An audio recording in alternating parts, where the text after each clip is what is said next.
मानो या ना मानो, मैं तुम्हें मार डालूंगा। शेर एकमात्र सामाजिक बिल्ली है। अगर मेरे परिवार ने अनुमति दी तो मैं इसे 3 मीटर लंबा नहीं करूंगा। ये बहुत भयंकर दिखता है। आपको बाइसन खाना चाहिए, जो शेरों के लिए स्वादिष्ट है। घास के मैदान पर वयस्क बाइसन का वजन शेर से 3 गुना होता है। और वे वापस लड़ेंगे या नहीं, मैं तुम्हें काट डालूंगा। इस शेरनी के 3 बच्चे हैं। दुर्भाग्य से उसे जांघ की बाहरी त्वचा पर गंभीर घाव था, जिससे शिकार करने की क्षमता पर असर पड़ा। शेरनी की चोट छोटे शेर के लिए खतरा है। बच्चे भूखे थे। मां शेर का पिछला पैर गंभीर रूप से घायल था, लेकिन उसके पास कोई विकल्प नहीं था। उसने घास में छिपकर जिराफ के पास पहुंची। उसकी दृढ़ आंखें सब कुछ कह रही थीं। उफ मां, भागो। उफ मां। जिराफ मिल गया। खतरा तुरंत भाग गया। घायल शेरनी ने उसका पीछा किया, लेकिन वह अपनी ताकत से उसे पकड़ नहीं सका। केवल मौत उसका इंतजार कर रही थी, लेकिन वह इस समय अकेले नहीं लड़ रहा था। सभी शेरों ने जिराफ पर हमला कर दिया। शिकुन की टीम वर्क दृश्य रिकॉर्डिंग गिर गई, जिसने कुछ दिनों के भोजन राशन का पूरा गौरव भी जीता। घायल शेरनी और उसके बच्चों को भी भोजन मिलेगा। शेरों की मदद से शेरनी जल्दी ठीक हो जाएगी। शेर के शावकों को अन्य शेरनियों से भी विशेष देखभाल मिलेगी, क्योंकि शावक पूरे गौरव का भविष्य है। यह एक प्रकार की बिल्ली है जो केवल आपकी हथेली के आकार की होती है। वास्तव में यह एक वयस्क है। यह बहुत ही मूर्खतापूर्ण और प्यारी लगती है। मुझे इसकी बहुत याद आती है।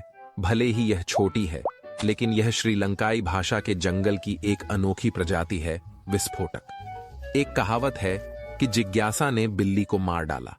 हालांकि यह खतरनाक नहीं है, लेकिन यह थोड़ा उत्सुक है। इसकी दृष्टि मनुष्य की तुलना में 6 गुना अधिक है। वह सभी छोटी छोटी गतिविधियों को देख सकता है, और उसकी संवेदी तंत्रिकाएं इतनी विकसित हैं कि वह हवा की हल्की सी हलचल को भी महसूस कर सकता है या नहीं। क्या उसकी अवधारणात्मक क्षमता कम हो जाएगी? उसकी सुनने की क्षमता मनुष्यों की तुलना में अधिक है। मुझे नहीं पता कि उसके कान चैनल बदल सकते हैं या नहीं। बदबू आती है, इसलिए जब वह बाद में सक्शन देखता है तो उसके अन्वेषण के प्रत्येक चरण में उसके दिमाग में एक नक्शा बनता है। इसलिए उसे अपना घर ढूंढने में कोई प्रयास नहीं करना पड़ेगा।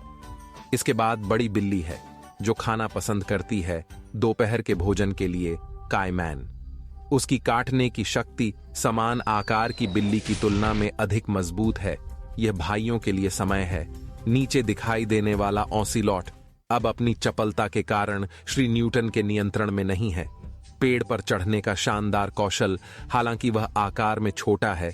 वह 4 मीटर तक छलांग लगा सकता है और अपनी एड़ियों को 180 डिग्री तक घुमा सकता है। वह पेड़ों पर भी लंबवत चढ़ सकता है। यदि आपके पास यह कौशल है तो आप नहीं जानते कि आप क्या करेंगे। विश्व का सबसे ऊंचा पर्वत। यह जानवर हिम तेंदुआ है। हिम तेंदुआ स्वाभाविक रूप से साहसी होता है और अपने मोटे फर कोट के साथ पूरे साल चट्टानों पर रहता है। हिमालय की विशालता और सूनेपन के कारण उनके लिए साथी ढूंढना भी मुश्किल हो गया। वह प्रतिदिन अपने क्षेत्र में गश्त करती है और अपने प्रेम पत्र छोड़ती है। दिखाएं कि आप अकेले हैं और आप अपने क्षेत्र में पूरी तरह घूमने के लिए अपॉइंटमेंट ले सकते हैं। उसे न केवल प्रेम पत्र छोड़ने के लिए पूरे 1 सप्ताह और 7 दिनों की आवश्यकता थी, बल्कि यह भी जांचना था कि क्या लड़की का कोई आत्मा पत्र था। अंत में उसने तब तक इंतजार किया जब तक वह इस अंकन बिंदु तक नहीं पहुंच गया और उसे अन्य मादा हिम तेंदुओं द्वारा छोड़ी गई गंध मिल गई। हिम तेंदुआ पहाड़ पर चढ़ गया और उसने लड़की को गाते हुए सुना। पहाड़ों को पार करने और नदियों से गुजरने के बाद हम अंततः मेरी बहन के पड़ोस में आए। वे एक दूसरे से मिले और पहाड़ों के पार प्रेम गीत गाए।